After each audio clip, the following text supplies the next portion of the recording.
चालू कर दिया।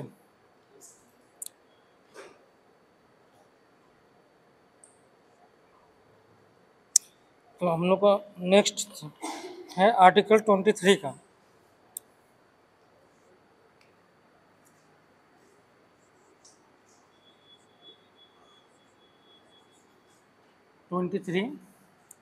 और आर्टिकल 24, ठीक है। क्योंकि इसके पहले हम लोग जो है फंडामेंटल राइट जो पढ़ रहे थे, उस फंडामेंटल राइट में जो है समता का अधिकार पढ़ लिए, स्वतंत्रता का अधिकार हो गया। स्वतंत्रता के अधिकार में जो है आर्टिकल 19 से लेकर 22 तक था।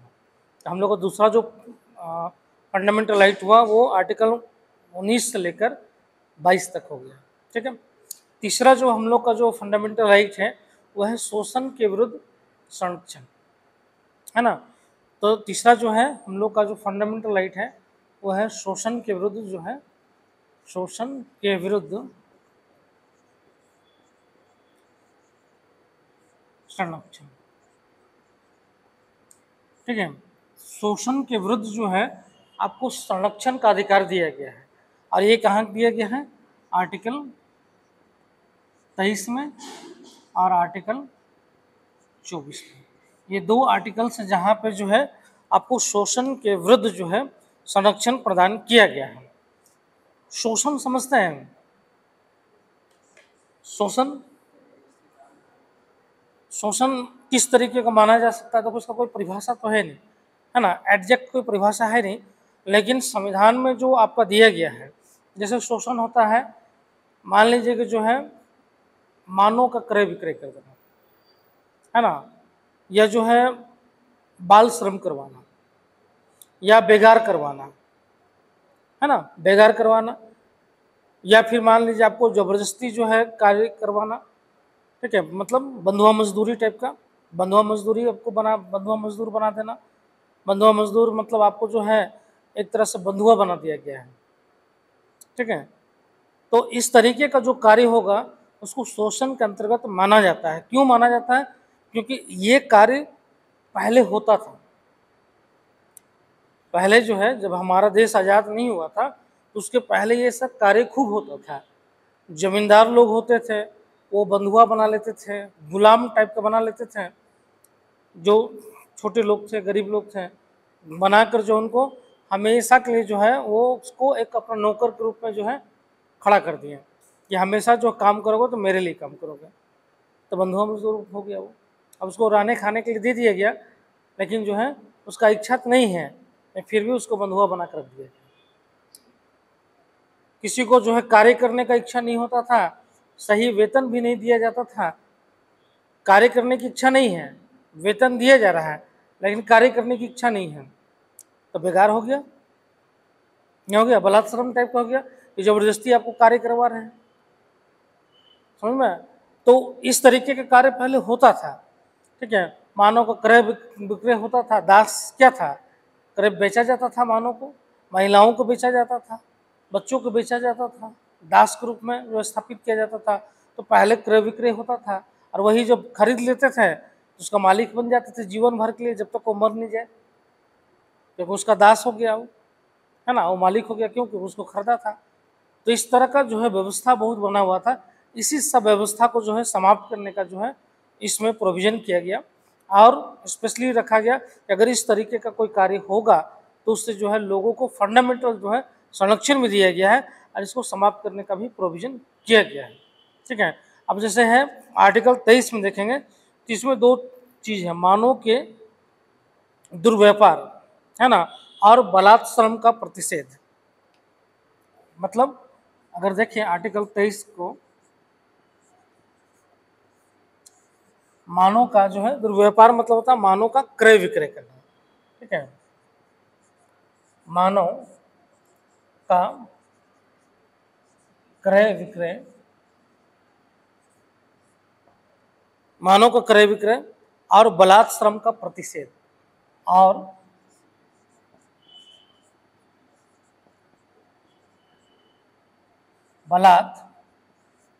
श्रम का प्रतिषेध।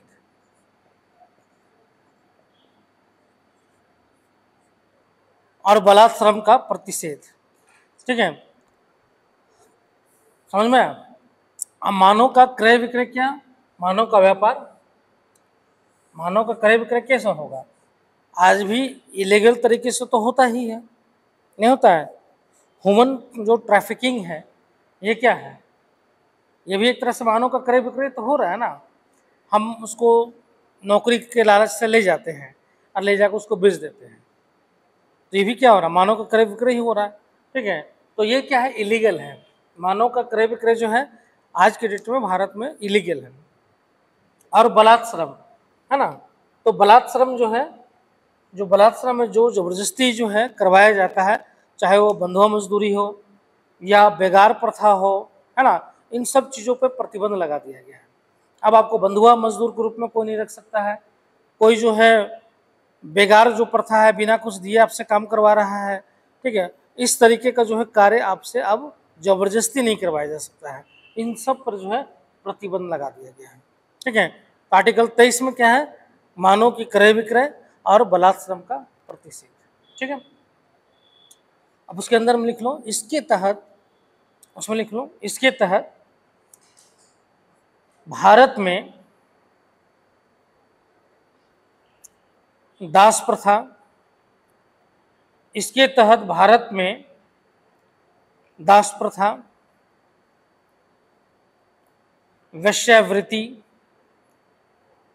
वेश्यावृत्ति, हाँ वृत्ति, वृत्ति, हाँ वृत्ति समझते ना, मतलब कार्य करना, है ना, देवदासी प्रथा,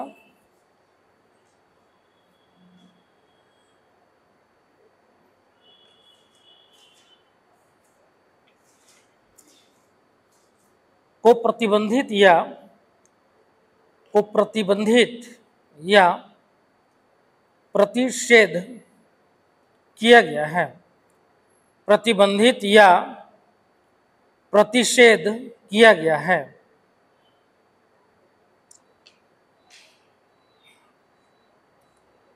देवदासी प्रथा समझते थे क्या होता था? देवदासी प्रथा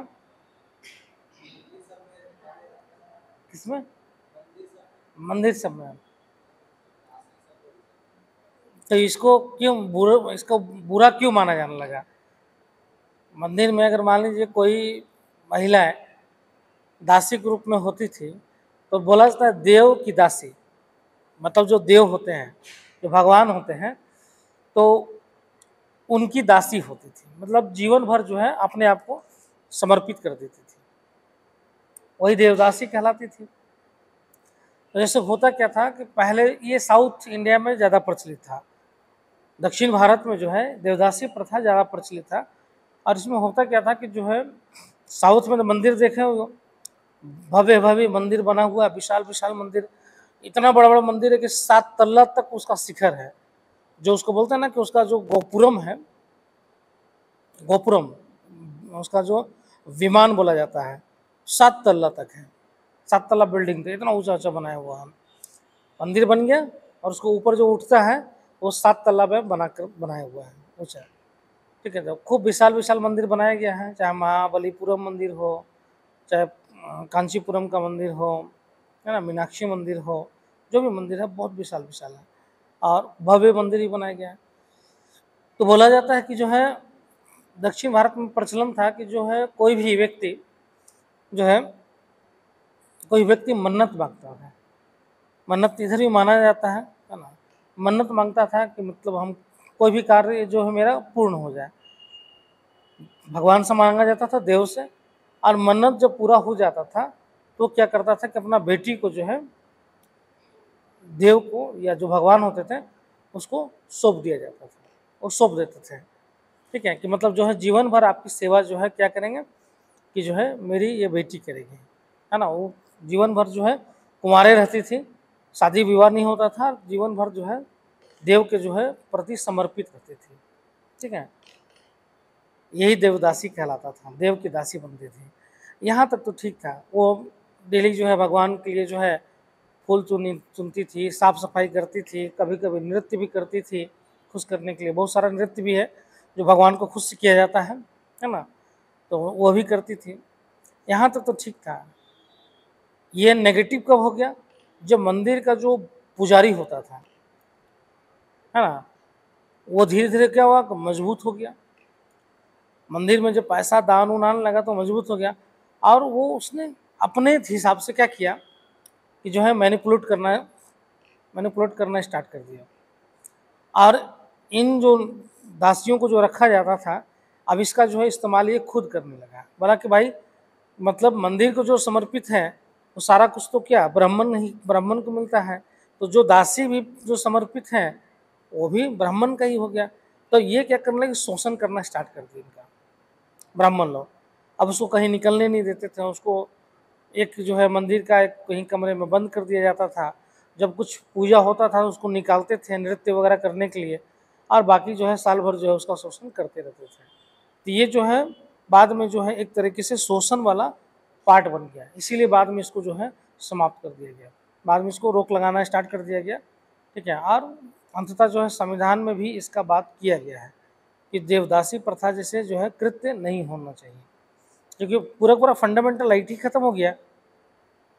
ना उसको बाहर निकलना है, ना जीने की स्वतंत्रता है, मर गए पता भी नहीं चलता है, शोषण अलग हो रहा है, कितना जो है उसको कष्ट हो रहा है, दर्द हो रहा है, उसको कोई पता नहीं है। तो इस तरीके का प्रथा बना दिया गया। ठीक है, उसी तरह का वेश्यावृत्ति का भी है। वेश्यावृत्ति जो है ऐसा नहीं है कि मतलब आज के डेट में हम लोग यहाँ पे है, ये बहुत समय से, अगर मौर्य काल में जाइएगा, मौर्य काल में, तो मौर्य काल में आपको जो है वेश्यावृत्ति का जो है साक्ष्य मिलता है, और वहाँ पर टैक्स भी लेने का जो है बात किया जाता है। जो भी वेश्या जो होते थे, जो कार्य करते थे इस तरीके का, उनसे टैक्स लिया जाता था, मौर्य काल में मिलता है। समझ में? तब से प्रचलन जो है आपको देखने को मिल जाता है। सोचो कब मौर्य पीरियड कब है, समझ में? तब से लेकर अभी तक आपका ये साक्ष्य मिलता है। मुगल काल में तो मिलता ही है, अंग्रेजों के काल में भी मिला। ठीक है, तो वेश्यावृत्ति एक तरह से क्या है, सामाजिक रूप से इसको सही नहीं माना जाता है, सामाजिक और नैतिक रूप से इसको सही नहीं माना जाता है वेश्यावृत्ति को। क्यों? क्योंकि जो है समाज में इसका जो है नेगेटिव इफेक्ट पड़ता है, प्रभाव पड़ता है। ठीक है, और नैतिक रूप से इसको अनैतिक माना जाता है, समाज में इसको अनैतिक माना जाता है। नहीं, फिर भी जो है चल रहा था। ठीक है, लेकिन जब देश आज़ाद हुआ, अंग्रेजों के समय में चला, जब देश आज़ाद हुआ तो भारत के बहुत सारे क्षेत्रों में तो वेश्यावृत्ति था ही, प्रचलित ही था।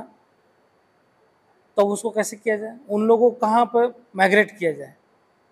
अब कहीं माइग्रेट होते हैं तो फिर वो समाज में क्या होता, समाज उसको एक्सेप्ट नहीं करता नहीं करता, और उसको जो है कहीं दूसरे जगह बसाया भी नहीं जा सकता था। तो सरकार ने क्या किया, जो जहाँ पे बसे हुए थे, क्योंकि राजा भी क्या करते थे, मुगल काल में भी देखते थे कि साइड में जो है, कहीं साइड में जो है इस तरीके का बनाया जाता था, उनके रहने की व्यवस्था किया जाता था, और वहीं पे वो रहते थे। समझ में? तो सरकार ने क्या किया, उन क्षेत्रों को रेड लाइट जो है एरिया घोषित कर दिया, रेड लाइट एरिया, मतलब जो है अब उसको हटाएंगे तो नहीं। ठीक है, तो रेड लाइट एरिया घोषित कर दिया कि मतलब वो क्या खतरनाक क्षेत्र है, खतरनाक क्षेत्र है, लेकिन जाना वर्जित नहीं किया। लोग जाते हैं उस एरिया में, लेकिन वो खतरनाक क्षेत्र है, घोषित कर दिया गया। तो बहुत बड़ा बड़ा है, भारत में देखोगे तो बहुत बड़ा बड़ा है। आप बंगाल में जाएंगे तो कई जगह बंगाल में है, महाराष्ट्र में है, दिल्ली, हर शहर में मिल जाएगा आपको, जहाँ रेड लाइट जो है एरिया जो है घोषित। बोला जाता है कि बंगाल में जो है वो एशिया का सबसे बड़ा है रेड लाइट एरिया। ये वेश्यावृत्ति है। अब वेश्यावृत्ति का तो कई रूप हो गया। पहले था वेश्यावृत्ति का एक रूप था, मतलब वो दिखता था कि ये कार्य हो रहा है। अब तो हिडन भी हो गया ना। अब वेश्यावृत्ति क्या है, हिडन वेश्यावृत्ति हो रहा है, मतलब समाज में है लेकिन दिखेगा नहीं। समझ में? चोरी छिपे किया जाता है उस चीज़ को, तो हिडन भी चल रहा है। ठीक है, लेकिन इसके लिए जो है चूंकि ये लीगल है नहीं, अगर कहीं पकड़ाता है तो सरकार जो क्या करती है, उसको कार्रवाई करती है सरकार। ठीक है, और उसको अरेस्ट करके जेल में भेजा जाता है। यही है। तो इन सब चीज़ों पे बैन लगा है, वैश्यावृत्ति पर, देवदासी प्रथा पर, इन सब पे जो है, दास प्रथा पर, इन सब पर क्या है, प्रतिबंध लगाया गया है। ठीक है, नेक्स्ट पॉइंट लिखो उसी में। बलात्श्रम के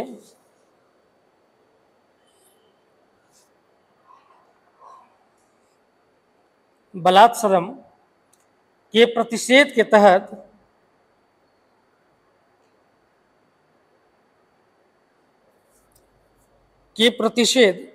तहत बंधुआ मजदूरी एवं बेगार प्रथा को प्रतिबंधित किया गया है। बंधुआ मजदूरी एवं बेगार प्रथा को प्रतिबंधित किया गया है।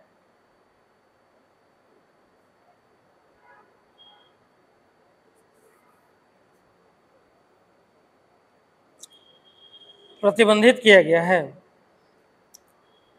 उसमें एक पॉइंट लिख लो कि हाँ, उसी में नीचे में लिख लो कि युद्ध के समय, लाइन चेंज करके, युद्ध के समय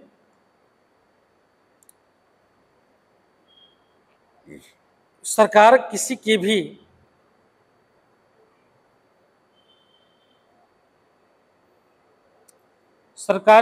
भी सेवा ले सकती है।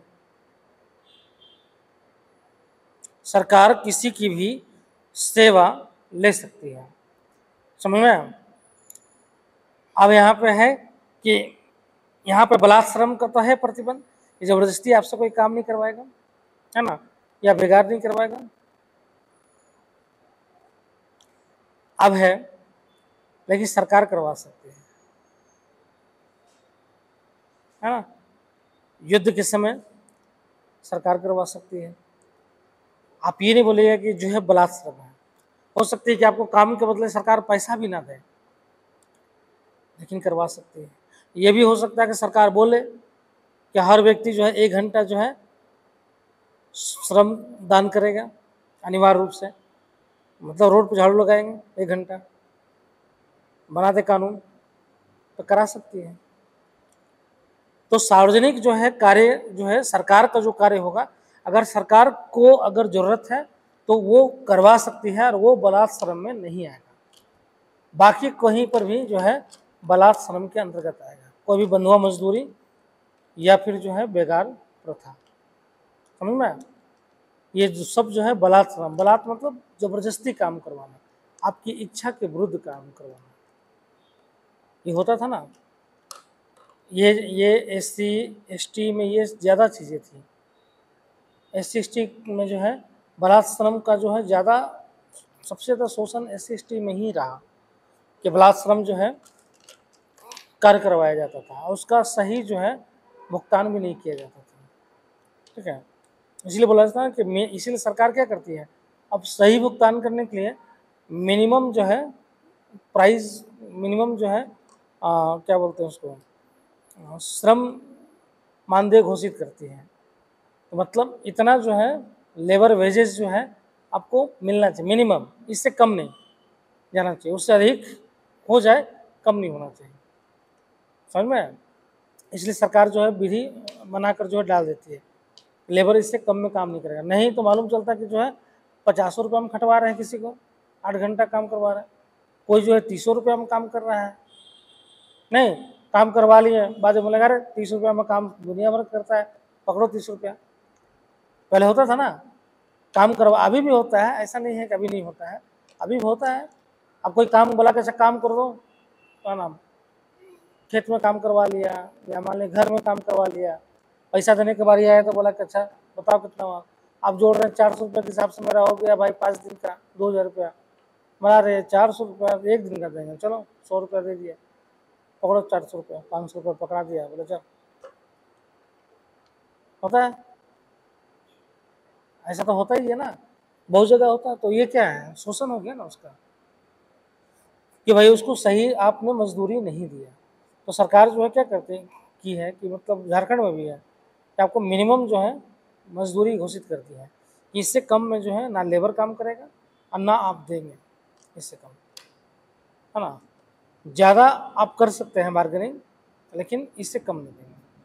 ज़्यादा आप 500 ले लीजिए, क्या दिक्कत है। अगर ज़रूरत है तो देगा अगला आदमी, आने तो 300 में वो काम करता है।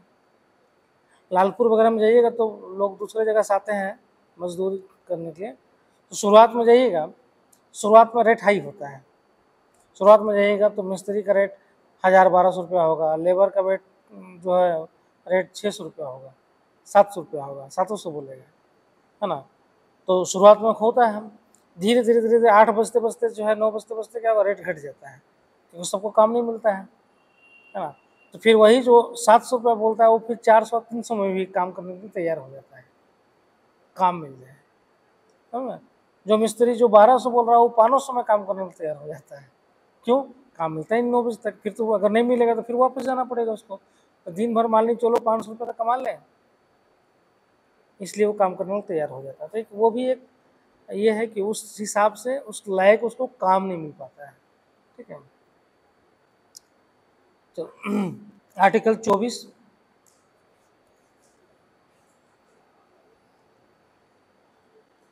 आर्टिकल 24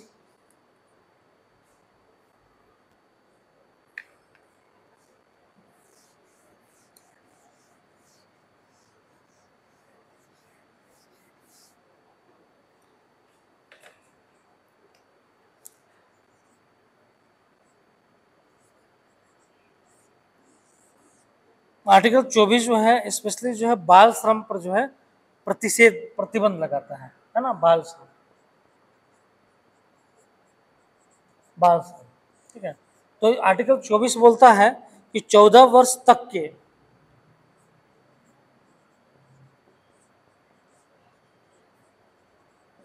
14 वर्ष तक के बच्चों को कारखानों या बच्चों को कारखानों एवं खदानों में नियोजन का प्रतिषेध। खदानों में नियोजन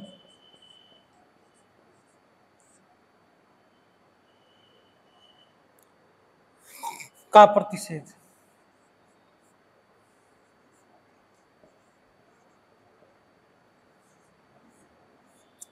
का प्रतिषेध ये जो है इसमें बोला गया कि 14 वर्ष तक के बच्चों को जो है, जो भी बच्चों को जो है कारखानों में, है ना, एवं जो है खदानों में नियोजन का जो है प्रतिषेध जो है लगाया गया है, ठीक है। क्लियर। 2008 में एक सुप्रीम कोर्ट का फैसला आया था, इसके अंतर्गत जो है पहले क्या था, 14 वर्ष तक के जो है बच्चों को कारखानों में और खदानों में नियोजन में लगाना जो है क्या था, इलीगल था। 2008 में जो है घरेलू नौकर के रूप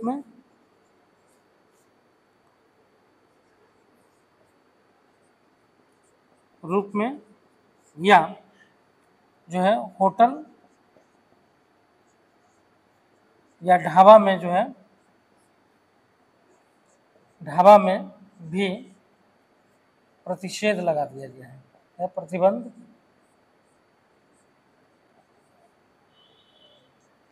जो है लगा दिया गया।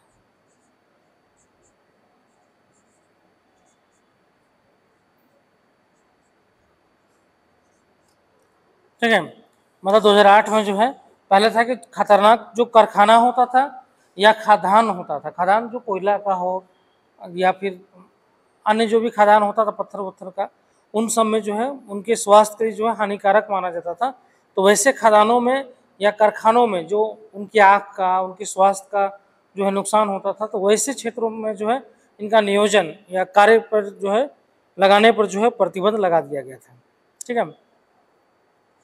लेकिन जो है घरेलू नौकर के रूप में या जो है होटल या रेस्टोरेंट में जो है वो काम करते थे। देखते हैं छोटा छोटा बच्चा लोग काम करता था, 14 साल से कम का बच्चा लोग होटल रेस्टोरेंट में। तो 2008 में जो है सुप्रीम कोर्ट का फैसला आया कि ये बाल श्रम के अंतर्गत जो है सिर्फ खतरनाक कारखानों या खदानों में नहीं, बल्कि घरेलू घरेलू नौकर के रूप में भी, जो घर में नौकर के रूप में कार्य करते हैं उस पर भी प्रतिबंध है। और जो होटल रेस्टोरेंट या फिर अन्य जो भी वैसे जो है दुकान है जहाँ पे छोटे बच्चे का नियोजन किया जाता है, वो भी बाल श्रम के अंतर्गत आता है। तो उस पर भी प्रतिबंध अब 2008 के बाद लगा दिया गया। अब होटल में भी, ढाबा पे भी, रेस्टोरेंट में भी 14 साल से कम के बच्चों का नियोजन अगर कर रहे हैं और पकड़ा गए तो जो होटल सील हो जाएगा और आपको जेल का सजा भी हो जाएगा और जुर्माना अलग से लग जाएगा। ठीक है, तो ऐसा नहीं कि कहीं के नहीं मिलता, मिलता है, लेकिन कार्रवाई अगर हो उसके ऊपर हो सकता है, कंप्लेन होगा तो, कि चाइल्ड लेबर के रूप में जो है कार्य करवा रहा है। क्लियर? तो ये प्रतिबंध लगा हुआ है। ठीक है, आर्टिकल 24 में लिख लो, उसमें पहला पॉइंट लिख लो, वर्तमान में 14 वर्ष तक के बच्चों का, वर्तमान में 14 वर्ष तक के बच्चों का किसी भी प्रकार के कार्य में नियोजन, किसी भी प्रकार के कार्य में नियोजन नहीं किया जा सकता है।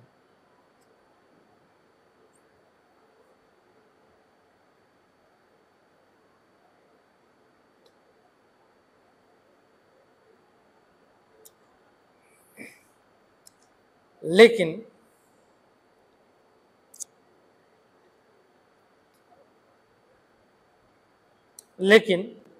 वह घरेलू व्यवसाय में माता पिता की सहायता कर सकते हैं, लेकिन वह घरेलू व्यवसाय में माता पिता की सहायता कर सकते हैं।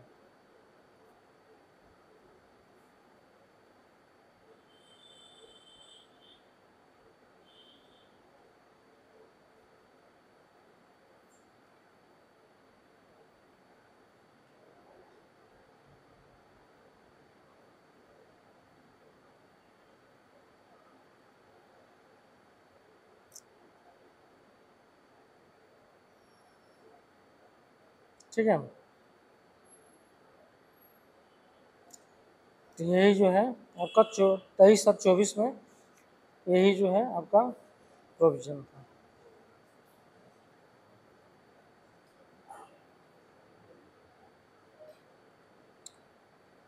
ठीक है,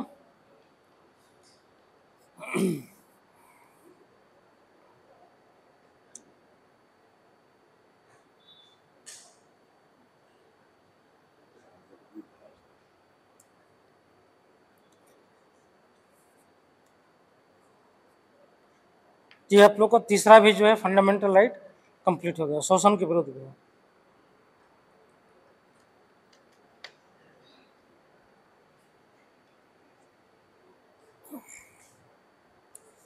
अब नेक्स्ट जो है आप लोग का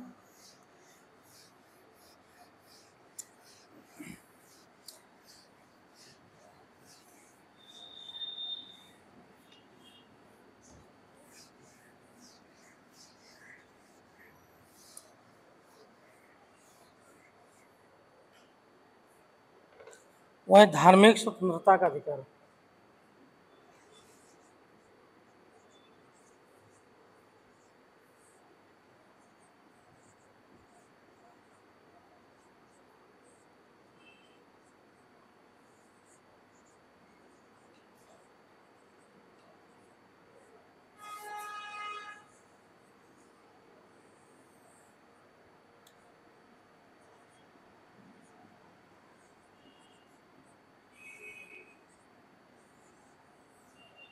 आर्टिकल 25 से जो है 28।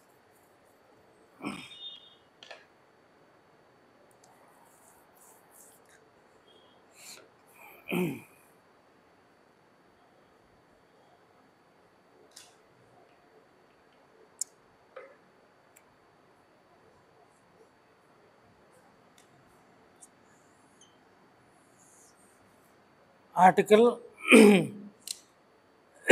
25 से 28 देखो, हम लोग बोलते हैं, हम लोग यूज करते हैं कि जो है हमारा जो मूल जो संविधान था उसमें जो है खासकर प्रस्तावना में आपका जो है सेक्युलरिज्म जो वर्ड्स है वो 42वें संविधान संशोधन के द्वारा जोड़ा गया है, जोड़ा गया 1976 में। तो सवाल पूछा जाता है कि क्या जो है जब हमारा संविधान के प्रस्तावना में सेक्युलरिज्म या पंथ निरपेक्ष शब्द 1976 में जोड़ा गया है, तो क्या हमारा संविधान सेक्युलरिज्म नहीं था 1976 के पहले? 1976 के पहले जो है संविधान जो है धर्मनिरपेक्ष था या नहीं था? धर्मनिरपेक्ष का मतलब क्या होता है? धर्म से निरपेक्ष, निरपेक्ष मतलब अलग। कौन रहेगा? धर्म से अलग कौन रहेगा? व्यक्ति रहेगा। धर्म से अलग अगर हमको बोलेगा कि आप धर्म से अलग रहिए, कैसे रहेगा? धर्म तो व्यक्ति का ही पार्ट है ना, धर्म तो व्यक्ति का पार्ट है, तो धर्म से अलग हम कैसे रहेंगे? हम जिस भी धर्म को मानेंगे हम तो फॉलो करेंगे उसको, उसका जो आचरण है उसको तो हम पूरा करेंगे, निभाएंगे, चाहे जो भी धर्म हो जिसको हम फॉलो करेंगे। तो जो व्यक्ति जिस धर्म को पालन करता है, फॉलो करता है, उसके हिसाब से वो बिहेवियर भी उसका होता है, उसका व्यवहार भी होता है। तो व्यक्ति पर तो नहीं बोला जाएगा कि भाई निरपेक्ष रहिए। हमको बोल देगा भाई धर्म, आप कौन धर्म मान रहे थे? हिंदू धर्म, आप निरपेक्ष रहो, हिंदू धर्म में आप कुछ व्यवहार नहीं कर सकते हो, तो फिर मेरा धार्मिक क्रियाकलाप कैसे होगा? तो किसके लिए निरपेक्ष होता है? सरकार के लिए, राज्य के लिए। क्योंकि राज्य जो है किसी एक धर्म को अगर बढ़ावा दे दिया तो बाकी धर्म क्या होगा? समाप्त हो जाएगा। क्योंकि राज्य क्या है? राज्य के पास पावर है। राज्य अगर किसी एक धर्म को बढ़ावा देने लगे, एक धर्म को जो है उसका प्रचार प्रसार करने लगे, तो सिंपल सा बात होगा कि वो क्या हो जाएगा? एक तरीके से दूसरे धर्मों को दबाने वाली स्थिति हो जाएगा।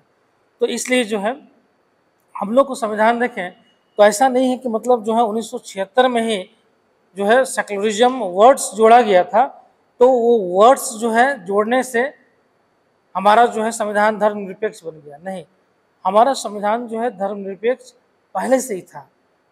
वर्ड्स हमने वो धर्मनिरपेक्ष नहीं डाला था, लेकिन उसके जैसा प्रोविजन हम लोगों ने संविधान में जरूर करके रखा था। और ये प्रोविजन कहाँ पर था?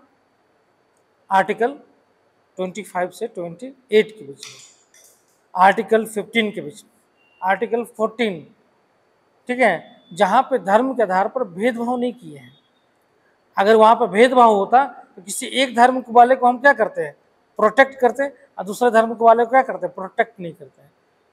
लेकिन वहाँ पे बोला कि धर्म के आधार पर राज्य भेदभाव नहीं करेगा। तो इसका मतलब क्या है? सेक्युलरिज्म का वो कॉन्सेप्ट है कि राज्य धर्म के आधार पर नहीं देखेगा। 15 में अगर देखेंगे तो लिंग, जाति, धर्म, जन्म स्थान के आधार पर राज्य जो है किसी भी व्यक्ति के साथ या नागरिक के साथ भेदभाव नहीं करेगा। तो क्या है? धर्म के साथ भेदभाव नहीं करना मतलब धर्म को निरपेक्ष करना। और आर्टिकल 25 से 28 क्या है? ये जो 25 से 28 के बीच में जो व्यवस्था है कि कोई भी व्यक्ति किसी भी धर्म को मान सकता है, किसी भी धर्म के प्रति जो है व्यवहार कर सकता है, अंतःकरण कर सकता है और उसका प्रचार प्रसार कर सकता है। मतलब है कि राज्य तो यहाँ भी निरपेक्ष है, न्यूट्रल है। राज्य कहाँ बोल रहा है कि भाई आप इसी धर्म को मानो? बोल रहा है? नहीं बोल रहा। जैसे मान लीजिए कि पाकिस्तान है तो बोलता है ना भाई इस्लाम को मानो, इस्लाम को बढ़ाओ, इस्लाम धर्म का पताका फहराओ। जो भी इस्लामिक कंट्री है वो इस्लाम धर्म को बढ़ाने की बात करती है ना, सरकार उसकी प्रयास करती है उसके लिए। तो क्यों? क्योंकि एक धर्म को बढ़ाना चाहते हैं। हमारे यहाँ तो एक वैसा कहीं पे है ही नहीं टर्मिनोलॉजी यूज। सीधे बोला गया कि आप किसी भी धर्म को मानिए, जिस धर्म को मान रहे हैं उसका जो है आप प्रचार प्रसार कर सकते हैं, बढ़ा सकते हैं, उसके अभिवृद्धि के लिए आप संस्था बना सकते हैं। और संस्था अगर बना लेंगे तो वो संस्था क्या होगा, टैक्स मुक्त हो जाएगा। तो हमारे यहाँ जो है जो ये प्रोविजन है ये पहले से सेकुलरिज्म का प्रोविजन है। वर्ड्स नहीं था सेकुलरिज्म, लेकिन ये जो प्रोविजन है ये पहले से ही सेकुलरिज्म का प्रोविजन कर रहा था। राज्य सीधे बोल रहा कि आप कोई भी धर्म मानो ना भाई, राज्य आपके साथ भेदभाव नहीं करेगा, आप कोई भी धर्म मानो। तो सेकुलरिज्म का पार्ट है ना, किसी भी धर्म को आप मान लो, समझ में आया? तो एक तरीके से धार्मिक स्वतंत्रता जो है इसलिए दिया गया, धार्मिक स्वतंत्रता जो है इसलिए दिया गया क्योंकि जब ब्रिटिश कालीन एरा में आप जाएंगे तो वहाँ पे धर्म के आधार पर भेदभाव होता था, समझ में आया? जैसे बहुत सारे ऐसे प्रोविजन आपको मिल जाएगा जो धर्म के आधार पर भेदभाव वाला था। जैसे अगर देखिएगा 1854 का एक एक्ट बना था 1854 में, और उस एक्ट में प्रोविजन था जो ईसाई धर्म को मानने वाले लोग थे उनका जो है संपत्ति का ट्रांसफर इजीली हो जाता था, लेकिन ईसाई धर्म के अलावा जो धार्मिक लोग थे उनका जो है ट्रांसफर नहीं होता था। धार्मिक आधार पर बनाया गया कानून। उसके अलावा ईसाई धर्म को प्रचार प्रसार करने के लिए सरकार क्या करती थी, प्रमोट करती थी, सरकार उसको जो है संरक्षण देती थी और दूसरे धर्म को जो है दबाने का प्रयास करती थी। भेदभाव के आधार पर जो है भर्ती भी होती थी।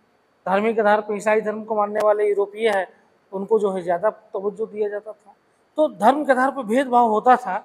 इसी के लिए आधार पर जो है जब संविधान बना तो इन चीज़ों पे खास फोकस किया गया कि धर्म के आधार पर भेदभाव ना हो, धार्मिक आधार पर जो है नागरिकों के साथ कोई भी भेदभाव सरकार ना करे। इसलिए जो है धार्मिक स्वतंत्रता का अधिकार फंडामेंटल राइट में दिया गया है कि अगर आपका धार्मिक स्वतंत्रता का उल्लंघन होता है, राज्य अगर बोलती है कि नहीं यही धर्म मानो, इसी धर्म का जो है प्रचार प्रसार करो, तो आप जो है जा सकते हैं सुप्रीम कोर्ट कि हम अगर दूसरे धर्म को मानते हैं तो हम अपने धर्म का प्रचार करेंगे, हम अपने धर्म का जो है अंतःकरण करेंगे, समझ में, उसी धर्म को मानेंगे।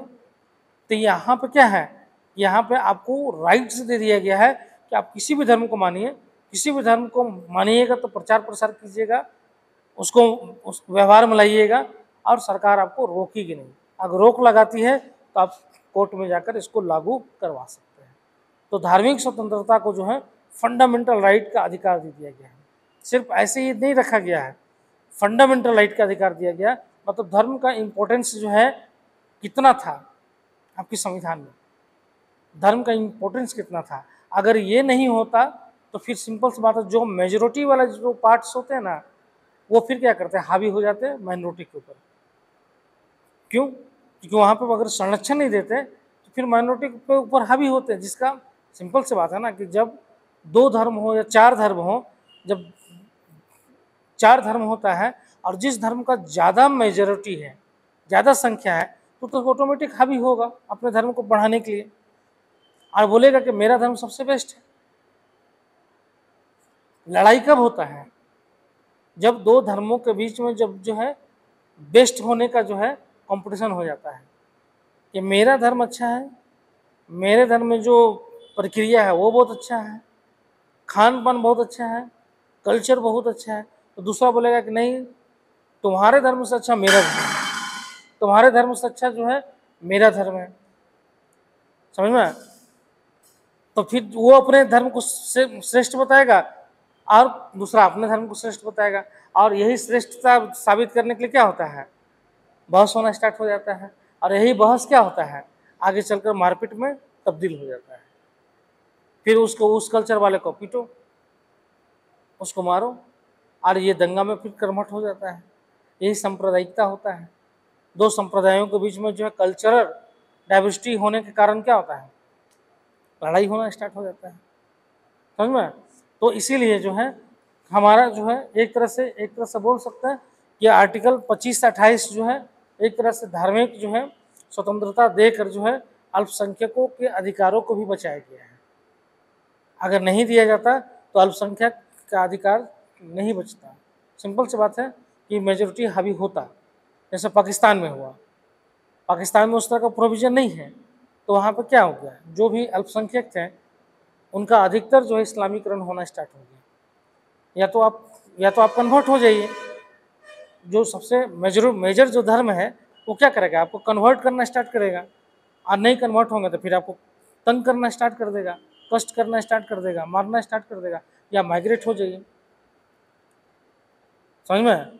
तो माइग्रेट, इसका सबसे बड़ा प्रमाण क्या मिलता है, जो नागरिकता संशोधन अधिनियम बिल पास किया गया, इसमें जोड़ा गया ना कि जो पाकिस्तान, अफगानिस्तान और बांग्लादेश से जो हिंदू माइग्रेट होकर आए हैं उसको नागरिकता दे रहा है। वो जो सिटीजन बिल जो लाया गया है 2019 वाला, है ना, उसमें किसको नागरिकता मिल रहा है, जो अफगानिस्तान से, जो पाकिस्तान से और जो बांग्लादेश से जो हिंदू और बौद्ध और जैन के लोग हैं जो माइग्रेट होकर आए हैं उनको नागरिकता। तो सिंपल सी बात है, उन देश से लोग माइग्रेट क्यों हुए, भारत से माइग्रेट क्यों नहीं हुआ कोई? सोचने की बात है कि भारत से तो माइग्रेशन नहीं हुआ किसी दूसरे देश में, लेकिन दूसरे देश से भारत में माइग्रेशन हुआ। अफगानिस्तान से बहुत सारे हिंदू आ गए, पाकिस्तान से आ गए और बांग्लादेश से भी आ गए। इसका मतलब था वहाँ पे उस तरह का प्रोटेक्शन नहीं था उन देशों में प्रोटेक्शन नहीं था, संरक्षण नहीं था। तो परिणाम क्या हुआ, वहाँ का जो मेजोरिटी वाले जो लोग थे वो माइनॉरिटी को क्या करने, दबाना स्टार्ट कर दिया। कल्चरल जो है क्या करने लगे, दबाने लगे। तो सिंपल सी बात है, या तो आप लड़ पाइएगा, तब नहीं लड़ पाइएगा तो आप भागिएगा वहाँ से अपने धर्म को बचाने के लिए। समझ में आप? तो लोग माइग्रेट करके इंडिया में आ गए। अगर इंडिया में इस तरह का संरक्षण नहीं होता तो यहाँ भी हो सकता था, हो जाता।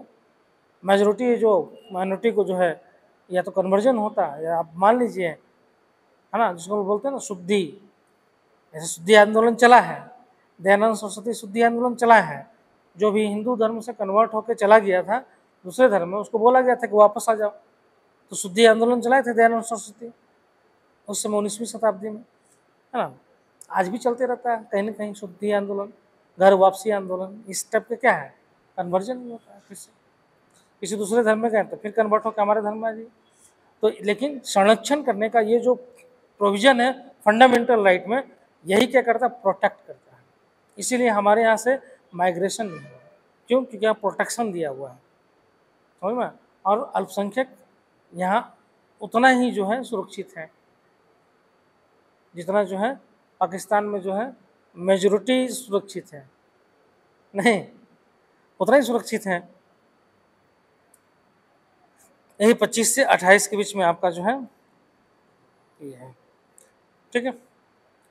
तो आर्टिकल 25 में जो है दिया हुआ है, लिख लो उसको एक एक पॉइंट में। आर्टिकल 25 में लिखिए,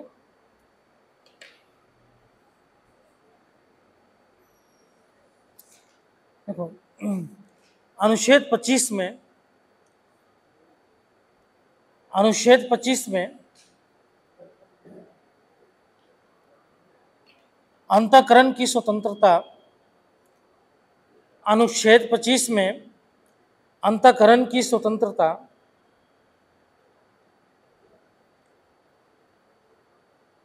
तथा धर्म को मानने तथा धर्म को मानने, उसका आचरण करने,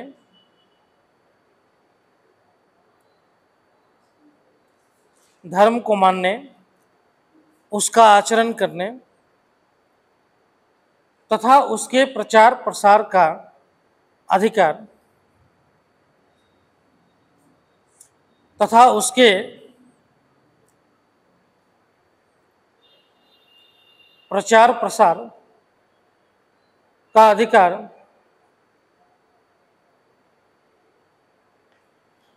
दिया गया है, दिया गया है।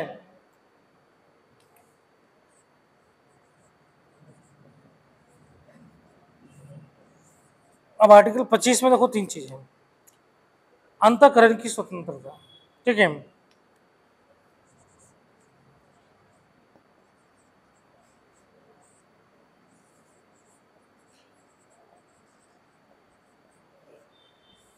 पहला अंतःकरण की स्वतंत्रता। अब इसमें क्या है कि आप अंतःकरण स्वतंत्रता मतलब आप किसी भी धर्म को क्या है मान सकते हैं।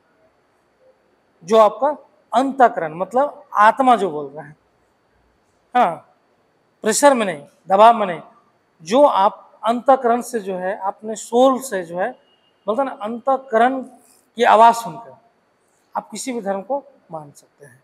ठीक है, तो आपको दिया गया है कि जो है आपको अंतःकरण की स्वतंत्रता है, मतलब आपको स्वतंत्रता दिया गया है कि आप अपने दिल इच्छा के अनुसार किसी भी धर्म को मान लीजिए।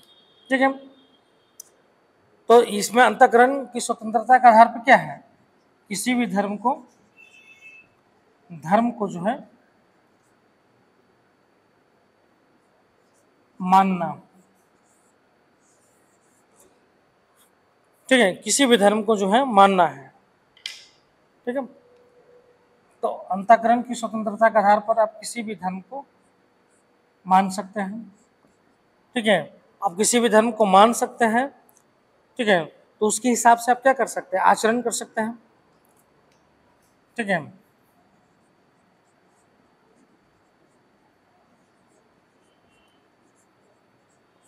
धर्म का आचरण कर सकते हैं मतलब व्यवहार कर सकते हैं।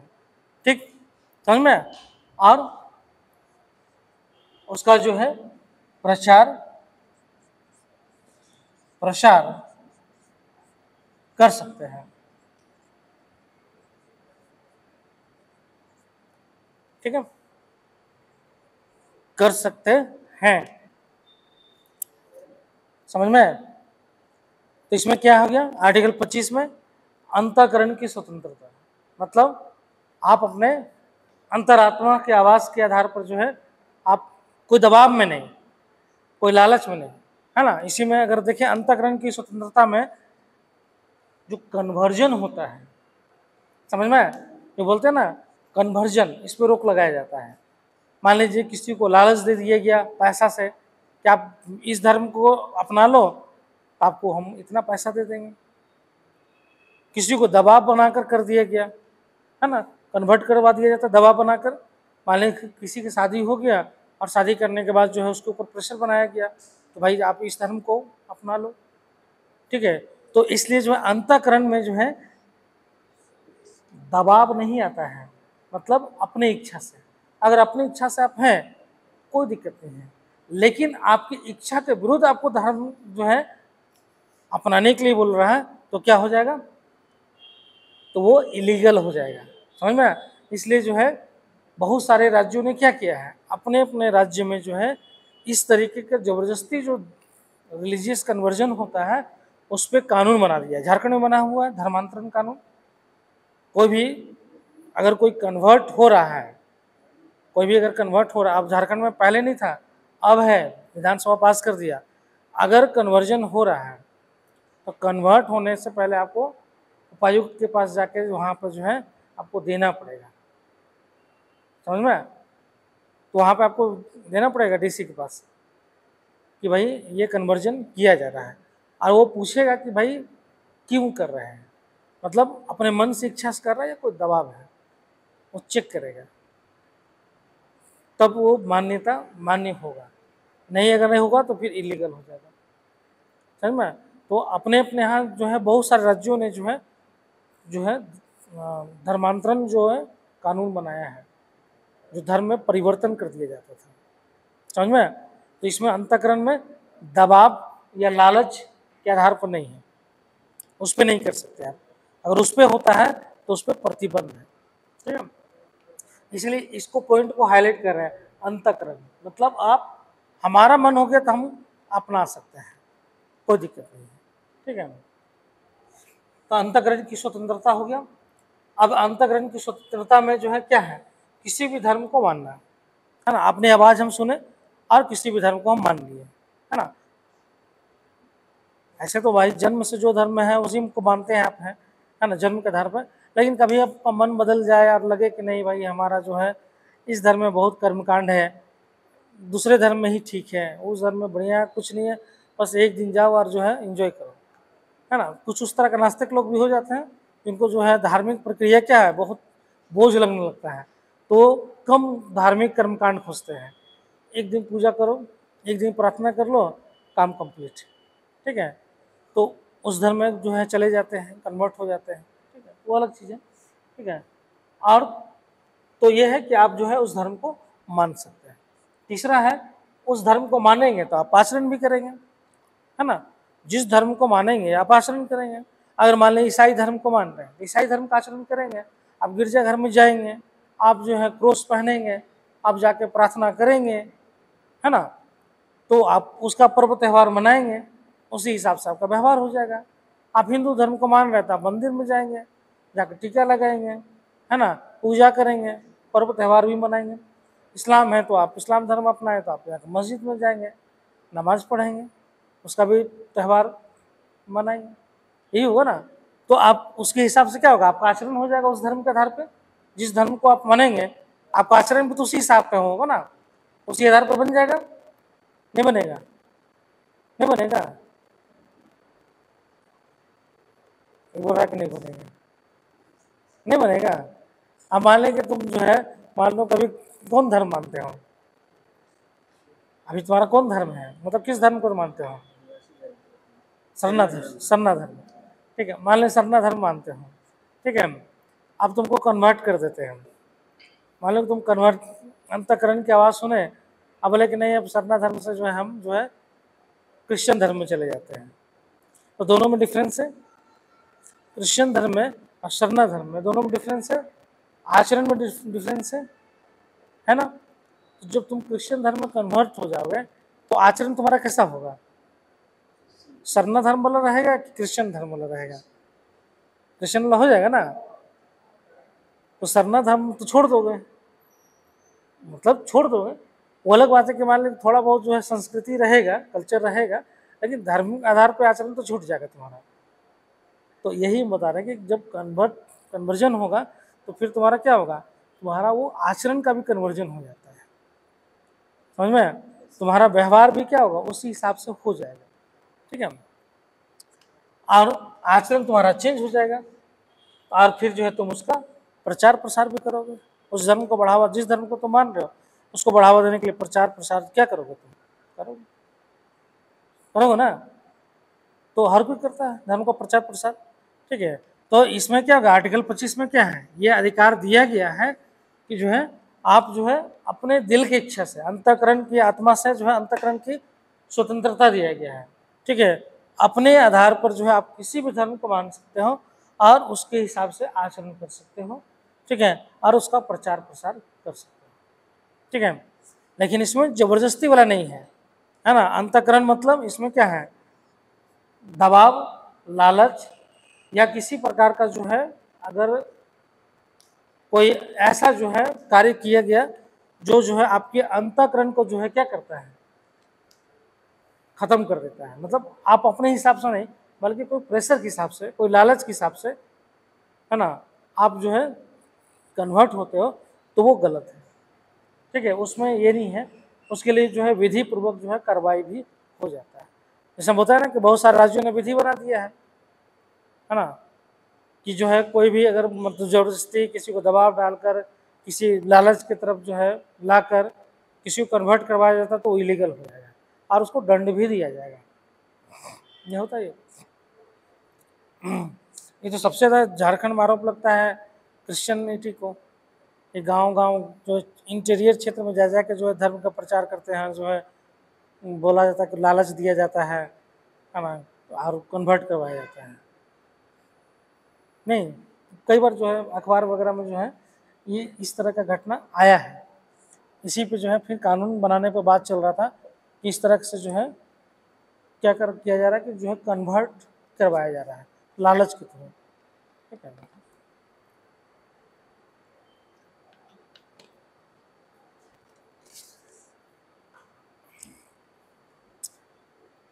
क्लियर, यहाँ तक समझ में आ गया सबको। लेकिन ये जो आर्टिकल 25 में जो स्वतंत्रता दिया गया है ये अत्यांतिक नहीं है, मतलब ये नहीं है कि आपको हमेशा जो है आप इसका इस्तेमाल करते रहेंगे, समझ में।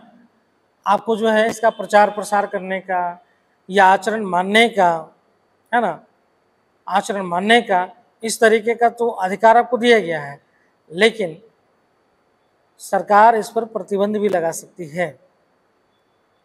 किस आधार पे? बोला जाता है 3 इसकी जो है सीमाएं हैं, 3 आधार पर इस पे जो है लिमिटेशन सरकार लगाती है। पहला है नैतिकता, पहला है, इसमें सीमाएं हैं, सीमाएं, तो सीमाएं में है, पहला है नैतिकता। ठीक है, नैतिकता के आधार पर जो है इसमें जो है लगाया जा सकता है। दूसरा है पब्लिक इंटरेस्ट, लोक व्यवस्था,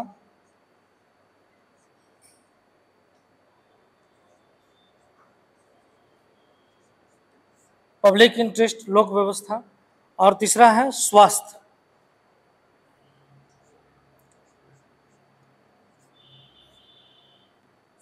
तीसरा है स्वास्थ्य।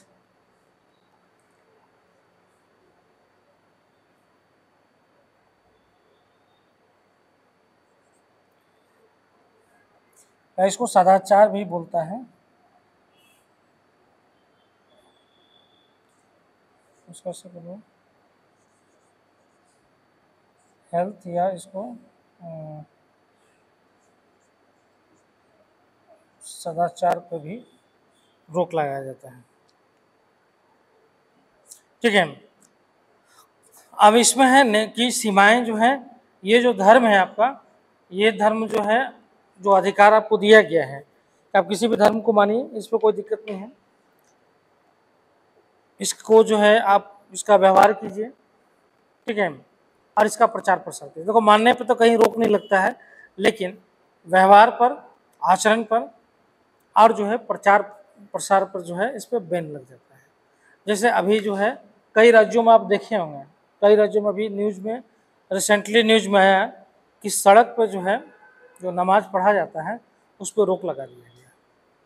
कई राज्यों में जो है अभी, जैसे हरियाणा, यूपी, कई राज्यों में जो है ये किया गया। तो वो किस आधार पर है?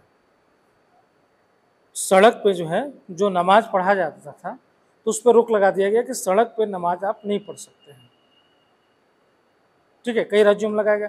अगर आप पढ़ते हैं तो कानूनी कार्रवाई किया जाता है उसके ऊपर। ठीक है, किस आधार पे? तो ये क्या है? लिमिटेशन है। सरकार जो है धार्मिक जो स्वतंत्रता है उस पर प्रतिबंध भी जो है लगा सकती है। तो किस आधार पे है? लोक व्यवस्था, पब्लिक इंटरेस्ट। पब्लिक इंटरेस्ट के आधार पर जो है प्रतिबंध लगाया जा सकता है। जैसे मान लीजिए कि सड़क पे अगर मान लीजिए कि नमाज पढ़े तो लोक व्यवस्था क्या होगा? लोक व्यवस्था क्या खराब होता है? जो पब्लिक इंटरेस्ट है, तो बहुत सारे पब्लिक का क्या हो रहा है कि उनका जो है फंडामेंटल राइट कम हो गया, यस, उसकी उल्लंघन हो गया। मान लीजिए किसी को जाना, ट्रैफिक व्यवस्था क्या होता है? ध्वस्त हो जाता है। उसके कारण क्या होता है? ट्रैफिक जब बंद हो गया तो बहुत सारे लोग जो है जिनको